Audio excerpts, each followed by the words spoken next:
Hello everyone, welcome back to Dipanjana's lifestyle. সবাই কেমন আছো? আজকে আমি পুরনো পেনগুলো নিয়ে বসেছিলাম, আর তার সাথে এই কার্ডবোর্ডটা নিয়ে।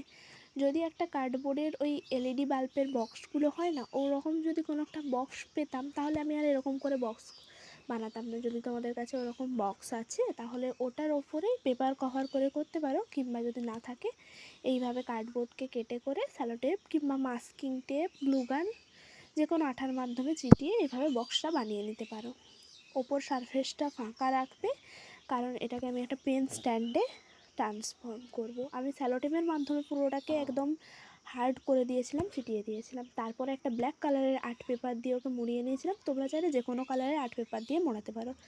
তারপর ফেভিকল ম্যারিন আঠাটা আমার কাছে ছিল, তার সাথে একটু জল মিক্স করে আমি ওই বেসটার উপরে আঠাটা দিয়ে একটা একটা করে পেন চিটিয়ে আমি তিনটে সাইড একদিনে কমপ্লিট করি। তারপরে ওটাকে একদিনের জন্য সূর্যের কাছে রেখে দিই ড্রাই হওয়ার জন্য। আর একটা সাইড আমি একদিন রাতে করি, সকালকে ওটা ভালোভাবে ড্রাই হয়ে গেছিলো। তারপরে আমি এর উপরে হোয়াইট পেন্ট করব ভাবি, তাই আমি অ্যাক্রিলিক হোয়াইট কালার নিয়ে পুরোটা ভালো করে পেন্ট করে দিয়েছি।